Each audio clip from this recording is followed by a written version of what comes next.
നമസ്കാരം. നമുക്കിന്ന് പഴം പുഡിംഗ് എങ്ങനെയാണ് ചെയ്യുന്നതെന്ന് നോക്കാം.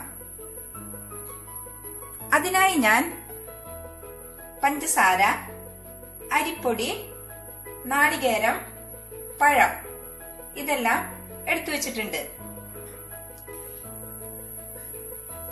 ഈ കപ്പിന്റെ അളവ് എന്ന് പറഞ്ഞാല് 250 ml ആണ്.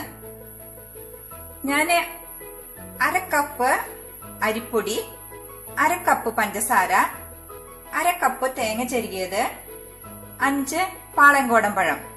പാളയംകോടൻ പഴം വേണമെന്ന് നിർബന്ധമില്ല.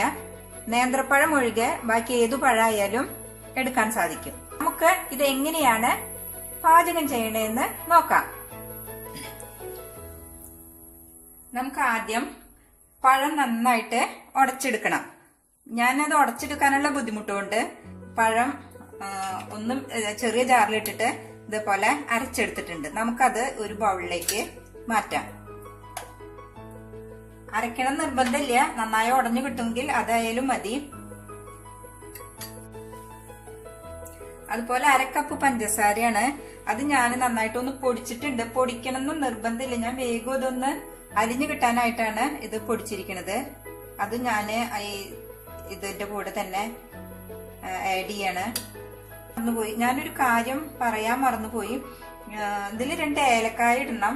ഞാൻ ഈ പഞ്ചസാര പൊടിച്ച സമയത്ത് അതിൽ കൂടെ ഏലക്കായ പൊടിച്ചിരുന്നു. അല്ലെങ്കിൽ ഏലക്കായ പൊടി ഉള്ളവർക്ക് അത് ഇടാവുന്നതാണ്.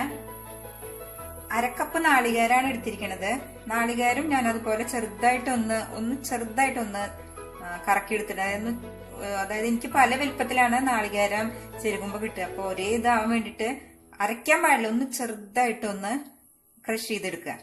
ഇത്രയും ഇതില് അത് നമുക്കിതിലേക്ക് ആഡ് ചെയ്യാം.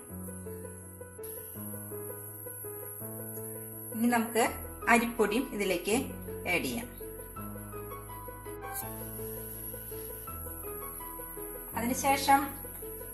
അതിനുശേഷം മധുരത്തിന്റെ ലെവല് കറക്റ്റ് ആയിട്ട് ഒരു നുള്ളുപ്പ് നമുക്ക് ഇട്ട് കൊടുക്കാം. ഇനി നമുക്ക് ആവശ്യത്തിന് വെള്ളം ഒഴിച്ച് ഒന്ന് മിക്സ് ചെയ്ത് കൊടുക്കാം.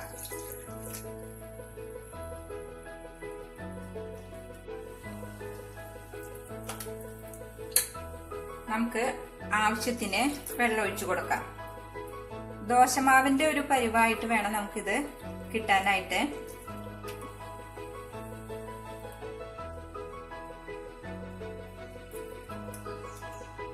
വെള്ളം കറക്റ്റ് ആയിട്ടുണ്ട്. നിങ്ങൾ അതിനനുസരിച്ച് വെള്ളമൊക്കെ ഒഴിച്ച്, എനിക്കൊരു 3/4 ഗ്ലാസ്, അതായത് കപ്പിന്റെ അളവില് 3/4 കപ്പ് വെള്ളം വേണ്ടി വന്നിട്ടുണ്ട്. ഓരോ അരിപ്പൊടിക്ക് അനുസരിച്ചും ഇതിരിക്കും. നിങ്ങൾ അതിനനുസരിച്ച് വെള്ളം ചേർത്ത് മധുരമൊക്കെ കറക്റ്റ് ആക്കിയിട്ട് തയ്യാറാക്കണം. ബാറ്റർ റെഡി ആയിട്ടുണ്ട്. നമുക്കിനി ഇത് ആവിയിൽ വെച്ച് വേവിച്ചെടുക്കാം. ഇതിലെ എണ്ണ തടവി വെച്ചിട്ടുണ്ട്. നമുക്കിതിലേക്ക് ഇത് ഒഴിച്ചു കൊടുക്കാം.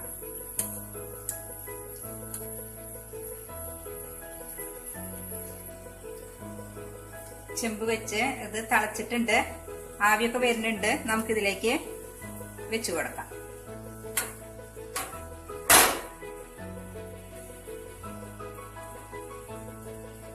നമുക്ക് ഒരു ഭംഗിക്ക് വേണമെങ്കിൽ ചെറിപ്പഴവും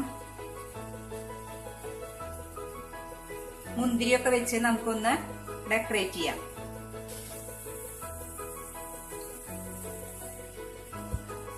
ഇനി നമുക്ക് അടച്ച് 10 മിനിറ്റിന് ശേഷം തുറന്നു നോക്കാം.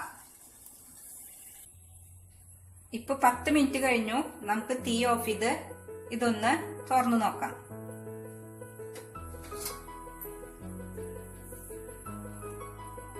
ഇത് വെന്തോന്ന് അറിയാനായിട്ട് നമുക്കിതൊന്ന് കുത്തി നോക്കാം. ഇതിലൊന്നും പിടിച്ചിട്ടില്ല, ഇത് വെന്തിട്ടുണ്ട്. നമുക്കിനി ഇത് എടുക്കാം.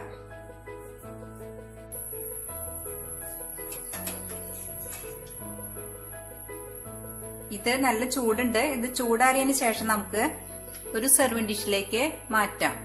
ഇനി നമുക്ക് അടുത്തതും ഇതുപോലെ തന്നെ വേവാൻ വെക്കാം. അങ്ങനെ വളരെ പെട്ടെന്ന് തയ്യാറാക്കാവുന്ന ടേസ്റ്റിയും ഹെൽത്തിയുമായ പഴം പുഡിംഗ് ഇവിടെ റെഡി ആയിട്ടുണ്ട്. ഇതെല്ലാവരും ട്രൈ ചെയ്ത് നോക്കണം. എല്ലാവർക്കും ഇഷ്ടപ്പെടും. ഇഷ്ടപ്പെടുകയാണെങ്കിൽ ലൈക്ക് ചെയ്യണം, സബ്സ്ക്രൈബ് ചെയ്യണം. നിങ്ങൾക്കിതുമായി ബന്ധപ്പെട്ട എല്ലാ അഭിപ്രായങ്ങൾക്കും നിർദ്ദേശങ്ങൾക്കും താഴെ കമന്റ് ചെയ്യാവുന്നതാണ്. അല്ലെങ്കിൽ മെയിൽ ഐഡിയിലേക്ക് മെയിൽ ചെയ്താലും മതി. നന്ദി, നമസ്കാരം.